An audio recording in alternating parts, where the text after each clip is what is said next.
Ilia's skill set is ridiculous. Now, again, Charles is phenomenal as well. Super dangerous off his back. Ilia has the grappling to do it. Charles standing, very textbook, but gets hit a lot. Ilia loves scrapping, loves moving on the inside, loves slipping punches to land punches. He's so good at dirty boxing. But what do we reckon for your final predictions, man? Robert Whittaker has just shared his shocking insights on the upcoming clash between Ilia Topuria versus Charles Oliveira. However, Robert Whittaker broke down how Charles Oliveira could find a path to victory against Ilia Topuria, suggesting that Oliveira's jiu-jitsu works best as a counter rather than through initiating takedowns. He explained that Charles typically starts with sharp, calculated striking and capitalizes when opponents make mistakes, particularly if they leave openings while grappling or shooting in. Oliveira's ability to attack from his back has led to many of his submissions, turning defensive situations into sudden finishes. I feel like Charles's jiu-jitsu lends itself to being more defensive than offensive. Because you don't really see him shooting for takedowns, trying to get it into that grappling realm. It's normally he pieces you up standing because he is quite technical and straightforward with his kickboxing. And then when you don't beat him there and do a lazy shot or something he's super dangerous off his back. Okay, he's got all those submission wins for a reason. Whittaker also mentioned that Oliveira might use knees effectively to disrupt Topuria's forward pressure. Since Ilia likes to close the gap quickly and throw looping punches, well-timed knees from Charles could interrupt his rhythm and slow that aggressive pace. Whittaker emphasized that Topuria never lets up once he gains momentum, and if Oliveira can't find a way to halt that push, it could lead to serious trouble. I think Charles would have to lean into his knees. I think his knees might really at least put a barrier up between himself and Topuria as Topuria is trying to slip and move inside. He likes changing levels. He likes slipping and moving inside to throw punches over the top a lot. I would think that would be a good deterrent to try and slow Ilia down in the stalk game. Because once Ilia lands a couple of shots, starts stalking you down, that pressure, he never takes his foot off the pedal and just keeps stalking you, gets you into a bad position that you don't want to be in, and then he capitalizes on it. Moreover, Ilia Topuria's longtime coach Jorge Clement opened up about the intense physical demands of Topuria's past weight cuts, describing them as one of the biggest hurdles in his career. Clement revealed that Ilia would often walk around at nearly 85 kilograms and still manage to make the featherweight limit of 66 kilograms. He stressed that achieving such a drastic cut required extreme discipline, strict nutrition, and precise planning, underscoring just how much Topuria had to push himself even before stepping into the cage. Sometimes I see Ilia in 85 kilos, and he needs to be 66. We do very big weight cut. Benail Dariush is siding with Ilia Topuria ahead of his UFC 317 clash with Charles Oliveira, citing Topuria's explosive power and wrestling pedigree as major assets. Dariush believes the fight may ultimately hinge on who can dominate the grappling exchanges, and he sees Topuria's physical strength and control as potentially tipping the scales in his favor. I lean towards Ilia, but it ain't by much, man. It's just a little bit. I think Charles has a really good chance with his power, with his fakes, if he uses his full arsenal, he's a very difficult guy to deal with. So why do you lean Ilia? What's the kind of thing that's tipping you over the edge then? I would say Ilia's got great power, and I think wrestling-wise, I would probably say Ilia is probably the better wrestler. So I think that's where this fight could be decided, who the better grappler is. However, Robert Whittaker gave his take on the Ilia Topuria versus Charles Oliveira showdown, acknowledging the rising star's impressive resume. He emphasized that Topuria's wins over elite names like Max Holloway and Alexander Volkanovski cement his status as a legitimate force in the sport. Whittaker sees the hype around Ilia as well-deserved and believes those victories speak volumes about his skill and mindset heading into this next test. Ilia is so good. Yeah. I don't think it's unfair. I think it's justified in the fact that Ilia has starched Max and Volk. Yeah. That is such an achievement. Those scalps are huge, dude. Like, massive. Yeah.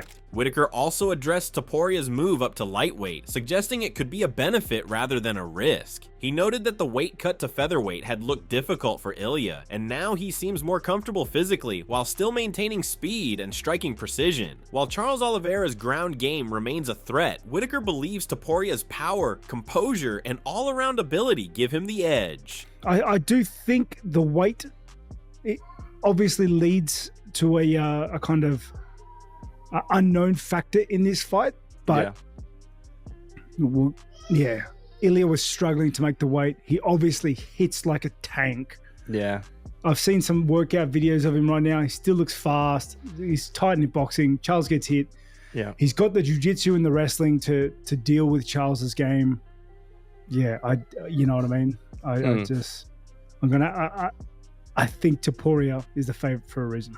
Moreover, Rafael Fiziev weighed in on the Ilia Topuria versus Charles Oliveira matchup by raising some valid concerns about Topuria's jump to lightweight. Although he praised Topuria's crisp striking and finishing ability at 145, Fiziev noted that the 155 division is an entirely different challenge. He questioned whether Topuria's power and durability would hold up against physically bigger, more experienced lightweights like Oliveira, especially in deeper rounds where strength and size start to play a bigger role. Ilia Topuria, he's a little smaller against, I think he's a little bit smaller against the Charles, but he also has crazy hands, beautiful boxing, strong hands. Featherweight is featherweight. They're dangerous, but honestly, lightweight is the craziest, hardest division in the UFC. This is his challenge for him. Now we see how he adapt for that, because featherweight is not lightweight. Lightweight is big difference. Jorge Masvidal shared his belief that Ilia Topuria will get the win over Charles Oliveira at UFC 317. While he acknowledged Oliveira's physicality, dangerous striking, and elite submission game, Masvidal said Topuria's overall skill set and mindset make him different. He sees Topuria as a special talent who's ready for the moment and expects him to leave the octagon as the new lightweight champion. Charles is bigger. Charles has kicks, knees, elbows, great jiu-jitsu,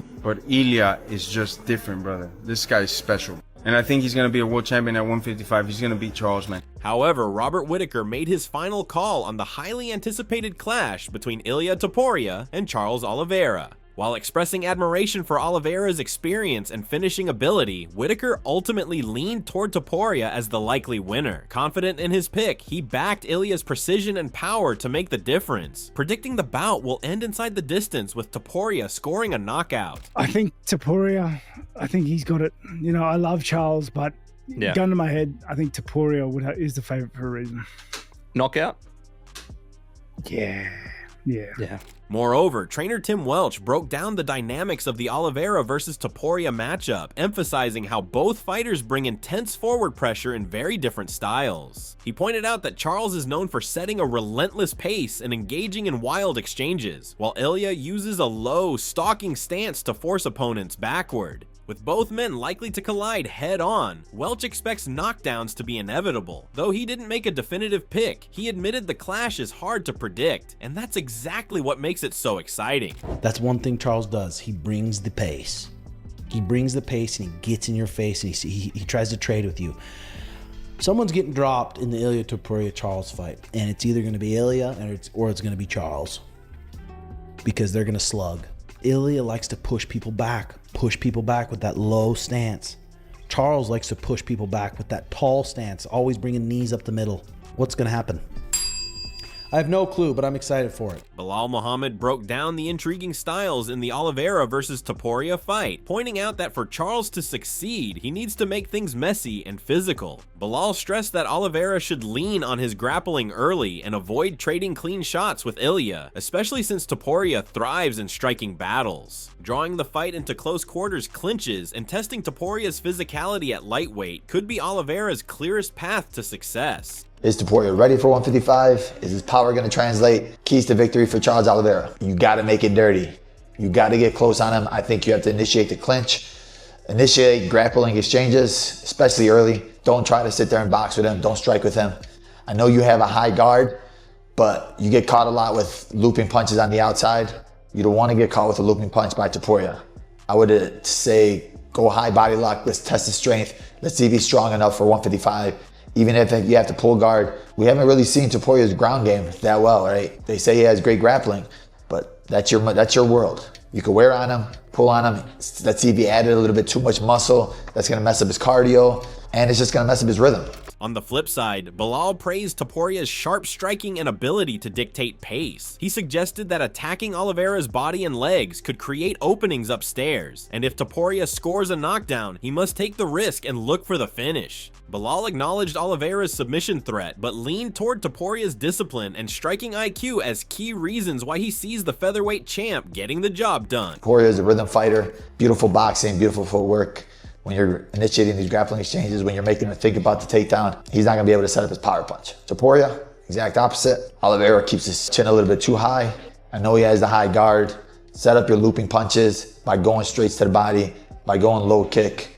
Chop him down a little bit, he stands straight upright. If you do knock him down with a punch, go for the kill. We've seen guys like Michael Chandler and we've seen guys like Justin Gaethje drop him and didn't want to really initiate the grappling exchanges with him. We've seen you go against guys like Ryan Hall. We've seen you against Bryce Mitchell on the ground. You got great ground game, great ground defense. So if you do drop Charles, don't let him off the hook, because when Charles gets back up, he always finds a way. When you're breaking up the clinches, keep your hands back up, proper defense. Don't overextend on your punches, because Charles will catch you, and if he does catch you, he does have great power.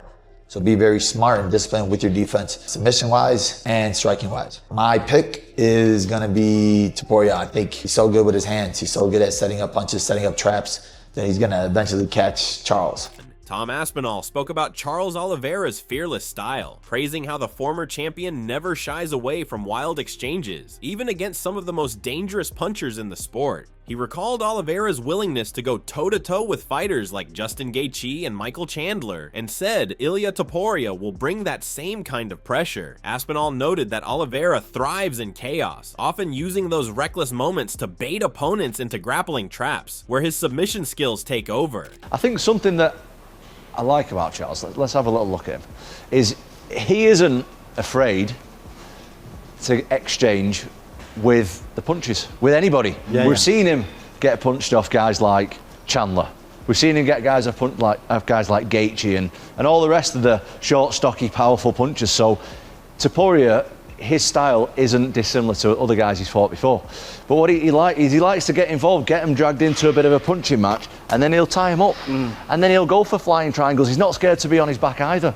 He doesn't mind getting taken down where he's on his back, and he'll be throwing up, he'll be doing all this kind of stuff. He'll be throwing up triangles, he'll be going sweeps, lifting him up, he'll be doing all different kind of attacks off his back as well, and that is something that is difficult to prepare for. He also highlighted Ilia Topuria as a rising force in MMA, pointing out his ability to seamlessly blend striking with high-level grappling. Aspinall said Topuria's speed, power, and timing make him a real threat, and that his combination of Georgian toughness and Spanish flair gives him a unique presence in the sport. In his eyes, Topuria is not just building hype, he's building a legacy. But, wow, he's got devastating power, great grappler as well, links everything together so well, great for the sport, obviously Georgian / Spanish guy, so he's mixing up nationalities, and just the future, for me, he's the future of MMA. Definitely. He's the next step, if you like. Evolving of the sport. Justin Gaethje shared that he's fully focused on facing whoever wins between Ilia Topuria and Charles Oliveira on June 28th, and confirmed he'll be watching the fight live. He brushed off rumors about Topuria moving up to welterweight if Islam Makhachev wins, calling that idea out of his control and a bit ridiculous. When asked about retirement plans if he doesn't get a title shot soon, Gaethje admitted it's an emotional topic and he tries not to speak too much on it, but emphasized that any future fight for him has to be significant, most likely a championship bout. It's awesome. In terms of your own career, where are we at right now? Because the last time we heard from you... I'm waiting for the winner of Ilia and Charles. They fight next week, June 28th. I'll be there. That's who I want to fight. And I've been interviewing you for about 10 years now. I think I kind of know your answer, but Ilia is saying if Islam wins, he's going to push to go up to welterweight after that. So I can't control any of that, so I don't spend no energy on it. But sounds stupid to me. We'll see. Your manager Ali also said earlier, and I want to get your words because we've only heard from Ali, that if you don't get the title shot, you're willing to just hang it up and walk away for good. We'll see how it goes. Catch me on a certain day, I'll tell you a certain thing. It's a very emotional sport. but I try not to speak too out of pocket when I'm emotional, which is right now. So I'm going to fight again in the future. Has to be the champion. Dan Hardy offered an insightful preview of the Topuria versus Oliveira fight, envisioning a back-and-forth battle filled with shifting momentum. He suggested Topuria might knock Oliveira down early with powerful strikes, but hold back from fully committing to a ground finish, wary of Oliveira's elite jiu-jitsu. Hardy pictured Oliveira calmly inviting Topuria into his guard multiple times, testing his patience and resolve. I can certainly see a point where Topuria gets...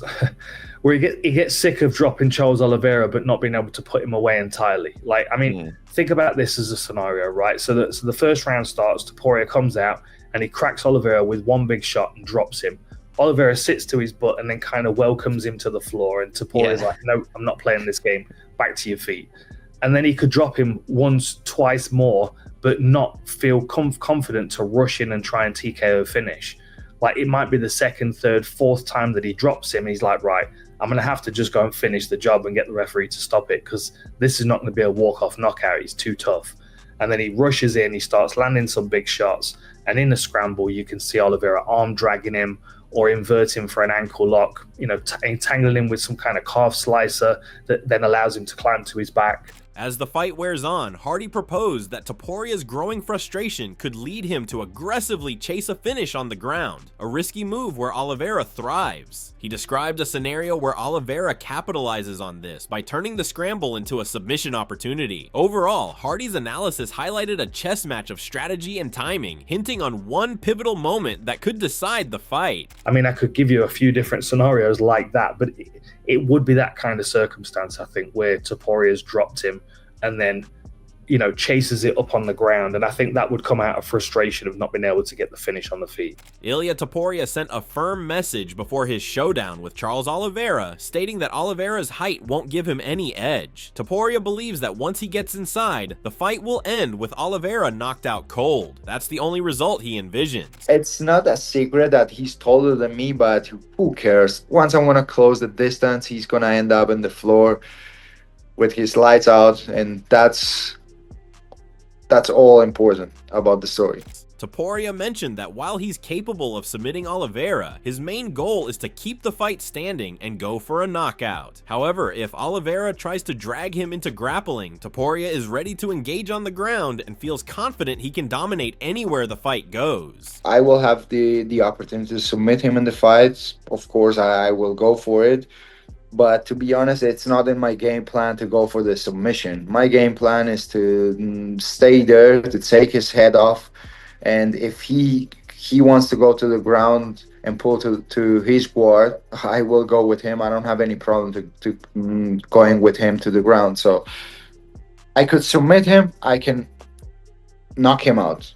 Whatever I want, I can do with him. He also acknowledged Oliveira's record for the most finishes in UFC history, but dismissed it, saying none of those wins came against someone like him. Topuria feels he surpasses Oliveira in every aspect. He expects Oliveira to face an unprecedented level of pressure, speed, and accuracy as soon as the fight starts. I know that he has the most finishes in the UFC history, but as I said, I feel that I'm much better than him everywhere. He fought with guys that none of them are named Ilia Topuria. He never faced that Matador. He's gonna feel something completely different that he felt in the past with any opponents he had, and he's gonna feel that since the first second of the fight. Something completely different. The power, the speed, the fight IQ, the technique.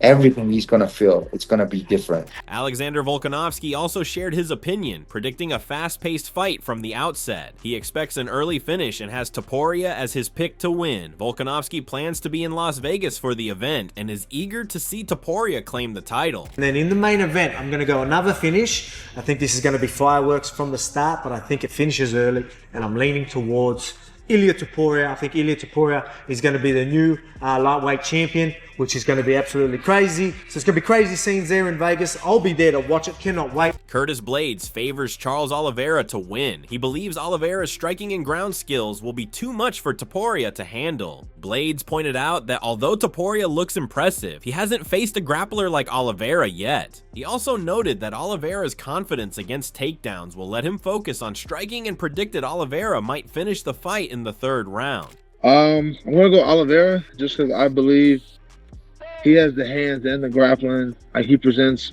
more issues than I think any of Ilia's past opponents. He's had a great run, but he hasn't faced a grappler who's as dangerous as Oliveira. And I just think Oliveira being able to pressure and to pretty much not have to worry about takedowns will open up his hands more. And I think he'll be able to stop him on the feet, maybe 3rd round. Sean O'Malley shared his thoughts on the UFC 317 headliner, saying that although he roots for Charles Oliveira emotionally, logically he slightly favors Ilia Topuria. He called the fight evenly matched, applauding Oliveira's strong recent showings, but also pointing out how much damage he has absorbed. Given Topuria's knockout power, O'Malley sees a serious challenge ahead. He finished by saying he's really looking forward to seeing how the fight unfolds. Could I get your read on how Topuria versus Oliveira plays out? Man, that's one where your heart's telling you, Charles, and your brain's telling you Ilia. It's just that one's a coin flip. Can't count Charles out. Ilia's on an absolute tear. Charles does get hit and Ilia cracks. That fight I am very excited for. That's it for today's video. So what are your thoughts on this? What do you think about their fight? Share your thoughts in the comments section and make sure to subscribe and like if you enjoyed the video. Also check out our other videos on the screen right now.